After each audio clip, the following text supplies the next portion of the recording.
Welcome all sports fans, YouTubers, Facebookers, all social media across the nation. This is Uneducated Sports Talk. I'm your host, Clayton, and please like and subscribe to Uneducated Sports Talk and Uneducated Network, both on YouTube. Check out those channels to see my show and many, many other shows on our channel.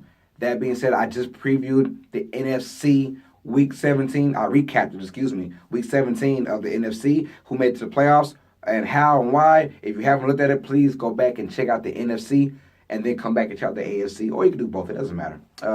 That being said, this is our AFC Week 17 recap, and we had a lot going on and a lot of drama, and just like we like it. Let's start off with the early games at first.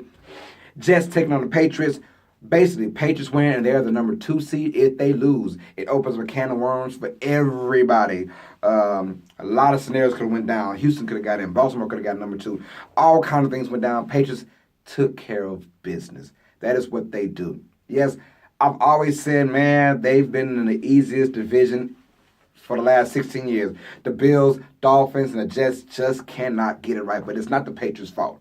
It's not their fault. You play what's on your schedule. You play your division. And they just beat down the Bills, and now they just beating down the Jets by a score of 38-3. This team looks like they're ready for another playoff run. Just when you thought Tom Brady and Gronk and Julian Edelman, they're all kind of washed up. Nah, these guys are back.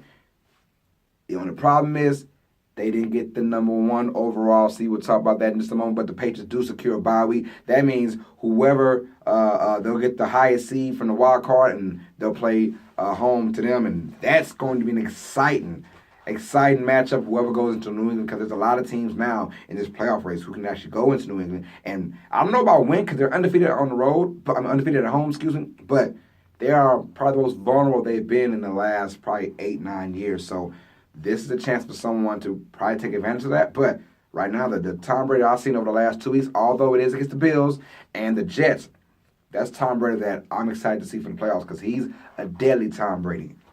They win 38-3. Sam Darnold just looked out of place. Everything was going good. Over 130 yards rushing for the Patriots. And if that run game is going on, this team can be hard to beat.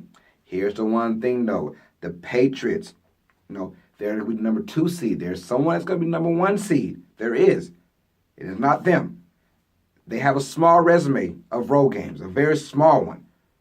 But the last time they won a road playoff game, the New England Patriots, 2006 against the then San Diego Chargers. They won 24-21 in a really good game. That was the last time they won a road playoff game. They really struggled, so they kind of need the home field advantage. Now, can they win on the road? Exactly, they can, but it's not their fault. They've only had maybe 6 road games in the Tom Brady, Bill Belichick era. But the last time they won was 2006, so they better hope they don't go on the road and face a opponent that they don't want to see. We'll talk about that in just a minute. Jaguars go into Houston, and the Texans win a big one, 20-3. Deshaun Watson and DeAndre Hopkins, that tandem is just been working like crazy. If you saw my NFC preview, I talked about Chris Carson, how he helped me win one of my fantasy leagues. Well, guess what? In that same league, I had DeAndre Hopkins as my number 1 guy, and he came through clutch for me as well. So shout out to Chris Carson and DeAndre Hopkins for helping me win my first ever fantasy football league championship. So I'm excited about that. But Texans handle business. The Jaguars, I said it earlier too, the division games at the end are great because there's 2 teams that hate each other, and the Jaguars would love nothing more than just to defeat the Houston Texans and bounce them out of the number 3 seed, because we all know if they lost, the winner of the Colts and Titans could have gotten the number 3 seed, leapfrogged them. So it was good that Houston got that win. It was ugly, but they got it. And Deshaun Watson, we'll talk about him in just a few more minutes about how I expect him to do in the playoffs. But nonetheless, a big win. They secured the number 3 seed, which meant that the Colts and the Titans on that Sunday night will be playing for the number 6 seed. So we know that Pats, they secured number 2, and the Texans secured number 3. Well, Raiders and the Chiefs, I said this would be a blowout from the beginning. I felt it, and it exactly was 35-3. I just put up, I thought it put up major numbers. Matter of fact, I said they would win 42-24. Okay, I'll take 35-3. But Pat Mahomes, it's clear as day, and I gave it up probably about a month ago. I think Pat Mahomes, I know he will be the MVP. the only player outside of Peyton Manning to put up 50 touchdowns and 5,000 yards in the same season. Pat Mahomes has just been eating it up this year. It doesn't hurt to have Tyreek Hill and Travis Kelce be your main threat. So, I mean, what a way to end the season, in the regular season, by defeating the Oakland Raiders 35-3. The Raiders have a lot to look forward to next year. They have a lot of draft picks, so that's a whole other story. We'll get into other guys who made the playoffs probably in the next couple episodes. But the Chiefs take care of business. When they're in, they won, and they are the number one overall seed of the AFC. Everything goes through Arrowhead Stadium, and that's going to be a tough place to play. And I'm talking about you, the New England Patriots fans. You guys know if you go into Kansas City, it is going to be a dogfight. And I really hope I see that matchup, Kansas City, New England, maybe. But if you go into Kansas City, you got to really put up points.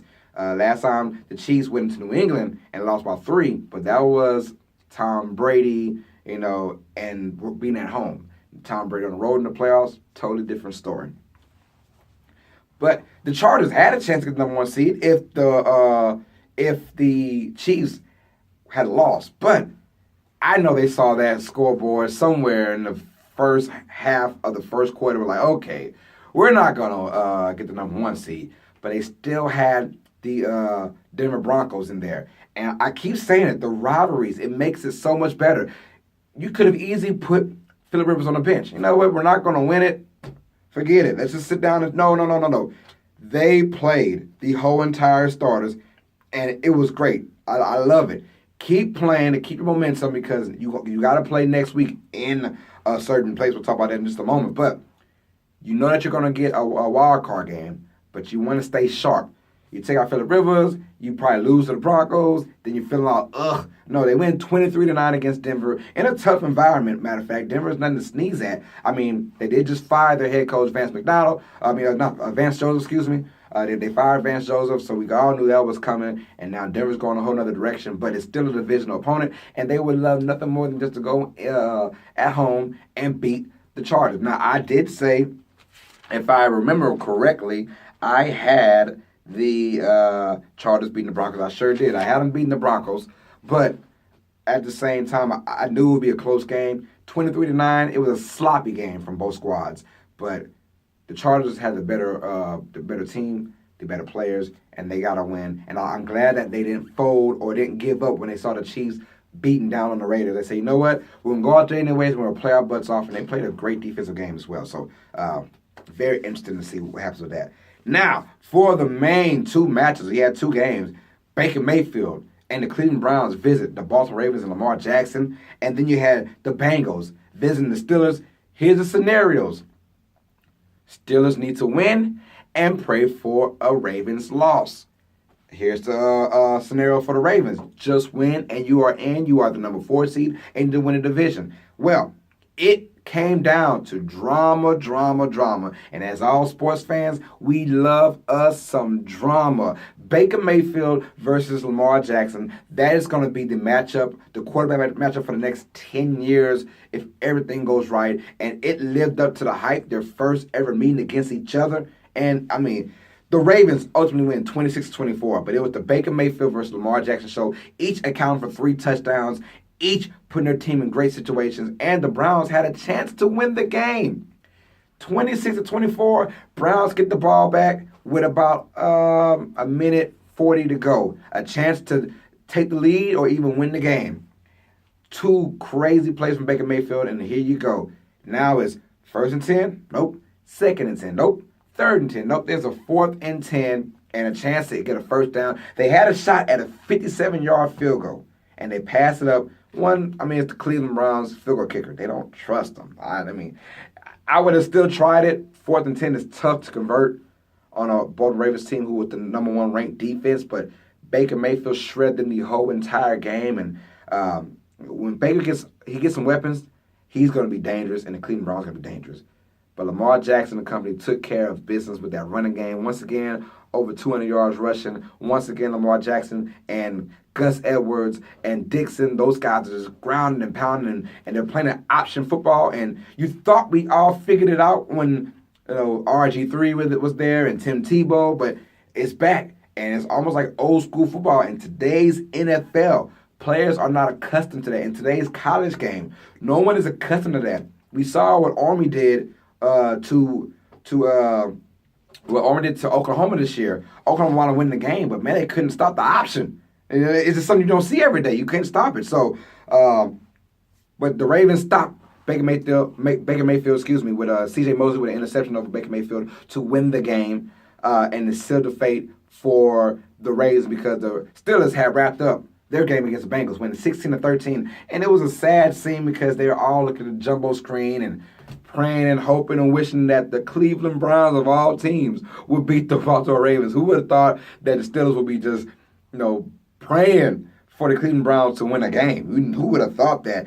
Here's one thing about the Steelers. They hurt themselves, period. They hurt themselves. They have no one to blame but themselves. A tie against the Browns earlier, which came at the haunt them. A loss against the Raiders came at the haunt them. A tough loss against the Saints. That's not a bad loss. It's still the Saints, but the way you lost is bad. A 16-point lead against the Chargers, you lose that. That's bad. So all that is on them. That is their fault. They're doing, and Steelers are looking out. And they're out the playoffs, and the Ravens are in. And the more deserved team. They won 7 of the last 8 games. They deserved it more. They played harder. They played smarter. This Ravens team is going to be scary. It's going to be scary. I promise you that. But the Steelers, they had a chance. Hey, if the Colts and the Titans on Sunday Night Football tied, if they tied, Steelers are in.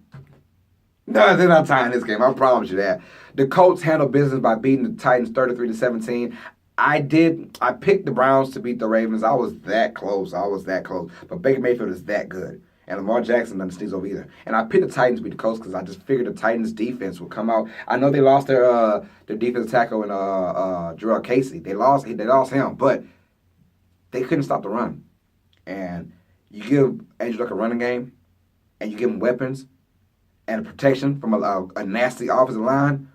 Woo! Watch out. This Colts team might be something not pretty. I'll tell you that. The Colts went in there and basically handled business against the Titans. Andrew Luck forced some bad plays. They had some turnovers, which got the Titans back in the game. But outside of that, the Colts handled business. They were the better team. And on the road, in a tough environment, I don't care if it is Blaine Gabbert or Marcus Mariota, who did not start. Marcus Mariota was inactive. Blaine Gabbert was the starting quarterback who made some errant throws. But outside of that, the Titans were not the better team. The Colts win, and now they are the number 6 seed.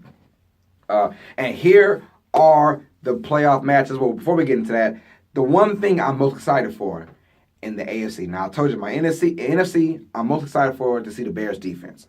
I'm excited for that. In the AFC, I'm most excited to see the Michael Jordan of football, right? Deshaun Watson. I want to see what he does in the playoffs. It is money time. We've all known him to be this guy that comes with clutch in the big moments, and he has so far in his NFL career. I'm excited to see Deshaun Watson face off against anybody. And he has his first challenge against the Colts, and if they win that, he's going to go to New England. So I want to see what he does in these games because he is the Michael Jordan of football, says Dabo Swinney. So I'm excited. I want to see that. That's what I'm most excited for in the AFC. Let's get down to our matchups now. We have our number 1 seed is Kansas City. All things run through Kansas City. Number 2 seed, New England Patriots. So they both have bye weeks. Then on Saturday afternoon, the Indianapolis Colts go to Houston to face the Texans. That's going to be a good one. We'll find out who's going to win that one. 2 good teams, another division of games. This will be a third time meeting up. And those games, hey, they're 1-1, so something's got to give. You got Andrew Luck for Deshaun Watson. That is more the glamorous matchup than Houston and Tennessee. But nonetheless, the better team, which is the Colts, won, and it's Houston versus Indianapolis, and anything can go in this game. Both guys are going to come up. Andrew Luck has been there, done that in the playoffs already. Deshaun Watson, who's going to be the Michael Jordan of the league, he's in there. So let's find out. And then, of course, Sunday at noon, we have the Baltimore Ravens playing host this time to the Los Angeles Chargers. Last time they met in Los Angeles, the Baltimore Ravens whacked them up 22-10. We'll find out. Hey, 2 teams, in my opinion, going kind of separate ways, in my opinion. Just separate ways how they're feeling. But nonetheless, it is the playoffs, though. So check out my next episode. We'll break down the AFC and NFC playoffs, and we'll tell you who's going to go who's going to advance and how and why. So I'm excited for that. And please check out our college casual football talk coming up pretty soon. We're going to break down the playoff matches that happen between Bama, Oklahoma, and against the Clemson Notre Dame. That being said, sports fans, you guys know what time it is. Like and subscribe. Stay smart. Stay educated. Peace.